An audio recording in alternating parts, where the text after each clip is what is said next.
Hello everyone, इन news program की series में एक बार फिर से आपका स्वागत है। मैं हूं आतिफा काजी और आज का जो टॉपिक है हमारा वो एनवायरनमेंट से रिलेटेड है, इसलिए जीएस पेपर 3 में रहेगा और ये हमारे पॉइंट्स ऑफ डिस्कशन रहेंगे और इन पर हम एक एक करके स्टेप बाय स्टेप इन सभी पर चर्चा करेंगे। और आज के टॉपिक में हम आपसे मुख्य परीक्षा से रिलेटेड क्वेश्चन पूछेंगे, तो आप इन पॉइंट्स को नोट कर लीजिए।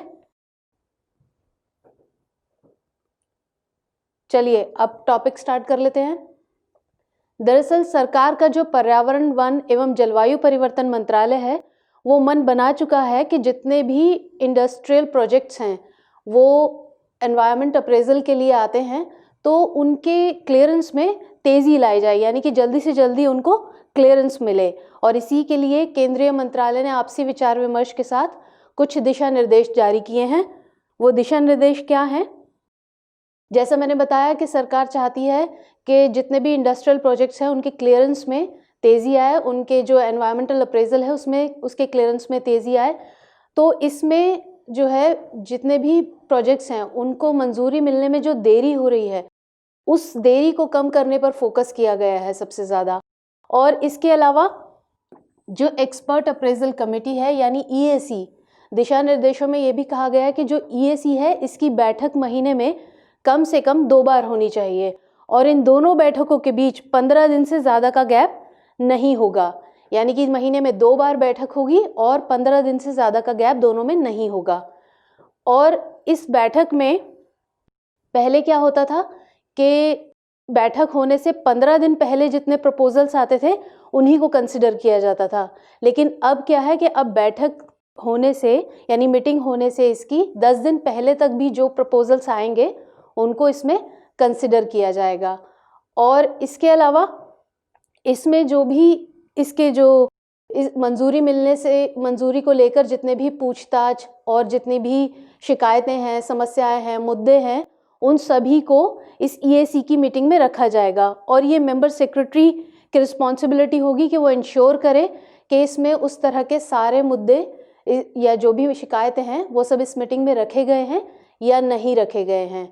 पहले क्या होता था कि पहले जो मंत्रालय का इम्पैक्ट असेसमेंट डिवीज़न था वो इस तरह के मामलों को देखता था। आप इनको एक बार नोट कर लीजिए। चलिए, ये तो बात हुई सरकार के दिशा निर्देशों की।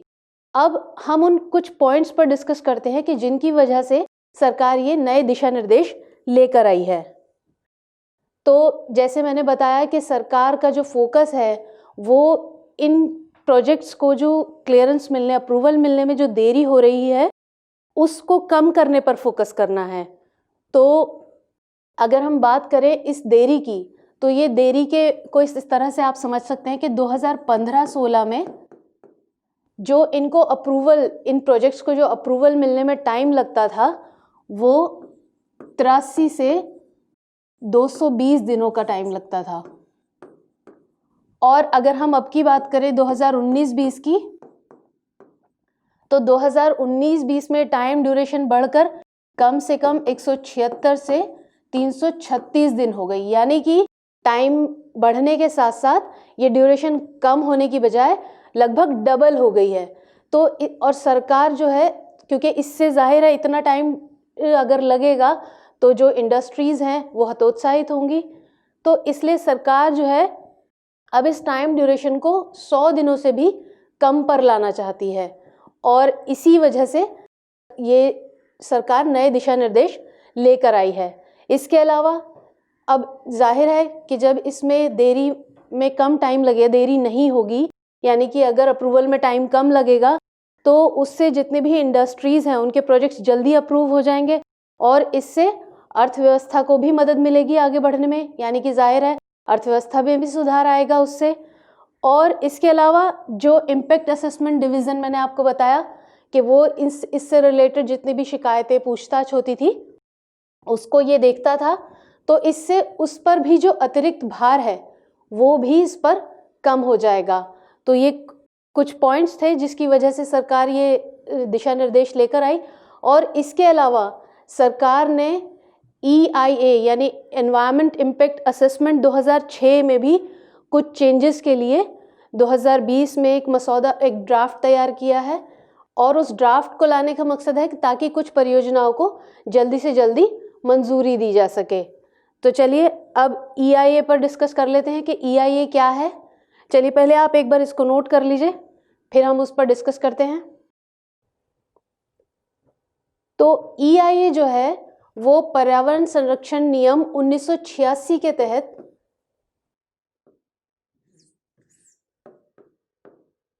के तहत 2006 में एक अधिसूचना जारी की गई जिसे कहते हैं एनवायरमेंट इम्पैक्ट असेसमेंट नोटिफिकेशन 2006। इसका क्या मकसद था? इसका मकसद एक ऐसी विशेष अथॉरिटी का गठन करना था जो परियोजनाओं को मंजूरी देने के लिए उसके आकलन पर काम करे। और इसके अलावा इसमें state level environment impact assessment authority के गठन का भी प्रावधान इसमें किया गया है और इसका गठन जो है केंद्र सरकार करती है। और अगर हम इस विशेष अथॉरिटी की बात करें तो ये देखती है कि किस तरह की प्रोजेक्ट्स जो हैं उनको मंजूरी मिलनी चाहिए, और अगर मंजूरी मिलनी चाहिए तो उसे किस तरह से, कि उसका कुछ वर्गों पर या पर्यावरण पर क्या उसका खास असर पड़ेगा, और इसके अलावा पर्यावरणीय मंजूरी के लिए क्या प्रोसेस होगी वो भी इसी अधिसूचना में दिया गया है। और ये अधिसूचना एक्सपर्ट अप्रेजल कमेटी जिसका हमने अभी जिक्र किया था उसका प्रावधान भी इसी अधिसूचना में किया गया है। इसके अलावा सबसे खास बात इसमें यह है कि इसमें परियोजनाओं को एक्टिविटीज़ के आधार पर इसको कैटेगराइज किया गया है A और B कैटेगरी में, और B को भी आगे B1 और B2 में कैटेगराइज किया गया है।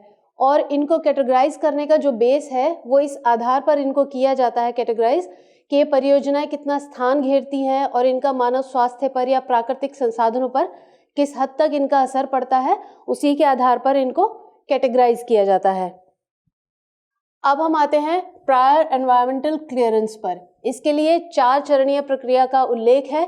कौन कौन सी है? एक स्क्रीनिंग, ये केवल कैटेगरी B में आने वाले प्रोजेक्ट्स को ही दी जाती है। इसमें परियोजना के निवेश, स्थान और विकास के प्रकार की जांच के साथ साथ ये देखा जाता है कि क्या इस परियोजना को वैधानिक मंजूरी की आवश्यकता है या नहीं। इसके बाद स्कोपिंग की बात करें तो स्कोपिंग में परियोजना के प्रभावों का क्षेत्र और निगरानी की आवश्यकता पर गौर किया जाता है। जन परामर्श की बात करें तो जन परामर्श में परियोजना से स्थानीय जो लोग हैं, स्थानीय रूप से प्रभावित जो लोग हैं उनको, और इन पर्यावरणीय प्रभावों में प्रशंसनीय भागीदारी करने वाले जो लोग हैं उनको शामिल किया जाता है। चौथा है अप्रेजल। अप्रेजल की बात करें तो इसमें विशेषज्ञ मूल्यांकन समिति या राज्य स्तर पर उन सभी आवेदनों की अंतिम और विस्तृत जांच की जाती है जो आवेदक द्वारा पर्यावरणीय मंजूरी यानी कि एनवायरमेंटल अप्रेजल के लिए जो संबंधित अथॉरिटी है उसको पेश किए जाते हैं। अब हमने बताया कि EIA का जो प्रारूप है, ड्राफ्ट भी सरकार ने तैयार किया है 2020 में। तो उसमें देखते हैं कि उस प्रारूप में क्या कहा गया है। इसमें कैटेगरी A और B1 परियोजनाओं के लिए 6 चरणीय प्रक्रिया बताई गई है। कौन सा है? एक स्कोपिंग, 2 ड्राफ्ट EIA रिपोर्ट बनाया जाना, ये 2020 का ड्राफ्ट है, 3 जन परामर्श, 4 अंतिम EIA का तैयार किया जाना, अप्रेजल, 6 प्रायर एनवायरमेंटल क्लियरेंस को स्वीकृत अस्वीकृत किया जाना। और B2 के लिए क्या प्रोसेस है? 1 एनवायरमेंट मैनेजमेंट प्लान रिपोर्ट का तैयार किया जाना, 2 अप्रेजल, 3 प्रायर एनवायरमेंटल क्लियरेंस को स्वीकृत अस्वीकृत किया जाना। अब बात करें एक्सपर्ट अप्रेजल कमेटी की। तो एक्सपर्ट अप्रेजल कमेटी यानी EAC ये एक निश्चित आकार से परे किसी प्रस्तावित परियोजना को चालू करने और संभावित पर्यावरणीय प्रभाव उनको कम करने के तरीकों की सिफारिश पर विचार करती है। और इसके अलावा किसी परियोजना के शुरू होने के लिए जो मंत्रालय है उसके अंतिम निर्णय के लिए इसकी सलाह बहुत ज़्यादा इम्पोर्टेंट होती है। और इसमें सरकारी प्रतिनिधियों के साथ साथ बाहर से भी कुछ प्रतिनिधियों को शामिल किया जाता है जो कि पारिस्थितिकी, वन्यजीव और आवास संरक्षण के मामलों में प्रशिक्षित होते हैं। इसके अलावा सरकार को विकास परियोजनाओं पर पर्यावरणीय मंजूरी जो देती है सरकार, उस पर सलाह देने के लिए EAC के साथ साथ SEAC यानी राज्य स्तर पर भी EAC के गठन का इसमें प्रावधान है।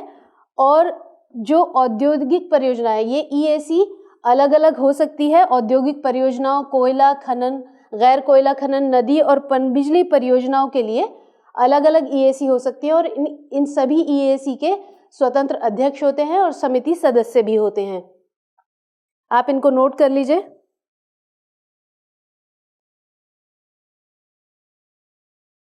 अब क्योंकि हम यहाँ क्लियरेंस की बात कर रहे थे, अब एनवायरमेंटल अप्रेजल के लिए क्लियरेंस की बात हो रही है, तो इसमें सरकार के एक वेब पोर्टल को देखना भी ज़रूरी है जिसका नाम है परिवेश।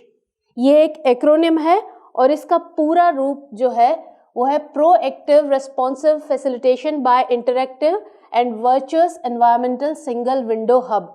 और ये पर्यावरण, वन और जलवायु मंत्रालय, परिवर्तन मंत्रालय के अधीन आता है, उसके तहत आता है।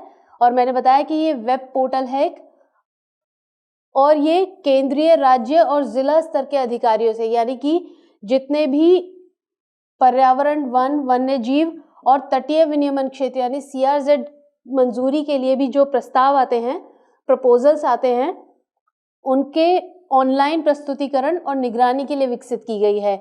इनसे ये अप्रूवल लेने के लिए, यानी केंद्रीय, राज्य और जिला स्तर पर अप्रूवल लेने के लिए ये विकसित किया गया है।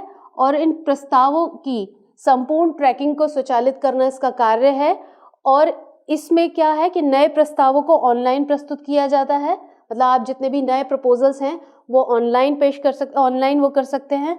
और प्रस्तावों के लिए, इन प्रपोजल्स के लिए विवरणों को संपादित यानी अपडेट करना, और उसकी जो भी उसमें प्रगति हुई है, जो उन प्रस्तावों को लेकर उसके विभिन्न चरणों को की स्थिति को पोर्टल पर प्रदर्शित करना इसका काम है।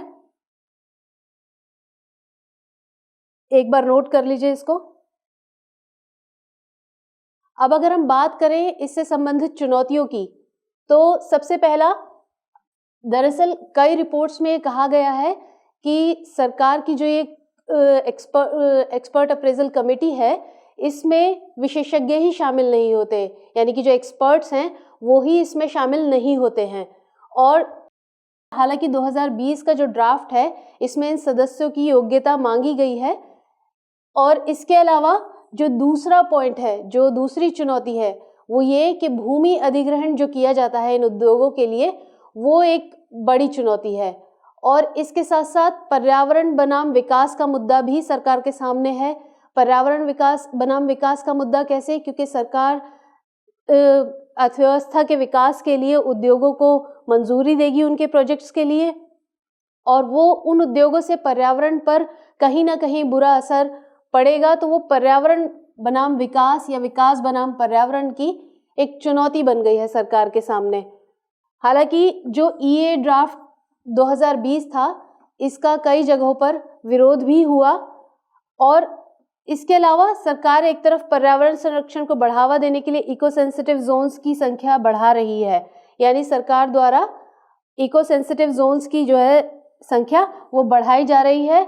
और जबकि दूसरी तरफ EIA प्रोसेस को ढीला किया जा रहा है, यानी कि इसमें विरोधाभास नजर आता है। और इसी को लेके इसका विरोध भी हुआ कि एक तरफ सरकार के पर्यावरण संरक्षण के लिए इको सेंसिटिव जोन्स को बढ़ा रही है और दूसरी तरफ EIA प्रोसेस जो है उनको लचीला बनाया जा रहा है, तो ये भी एक विरोधाभास है। अब अगर हम बात करें कि ऐसे में, क्योंकि ये तो बात हुई चुनौतियों की, कि ऐसे में आगे की राह क्या होनी चाहिए, तो इसके लिए पहला हम देखेंगे कि सरकार को पर्यावरण बनाम विकास का जो मुद्दा है, जिसको हमने अभी बात की कि विकास भी ज़रूरी है और पर्यावरण की रक्षा भी, उसकी सुरक्षा भी ज़रूरी है, तो सरकार को इन मुद्दों पर गहराई से विचार करने की ज़रूरत है ताकि उसका कोई सही रास्ता निकले।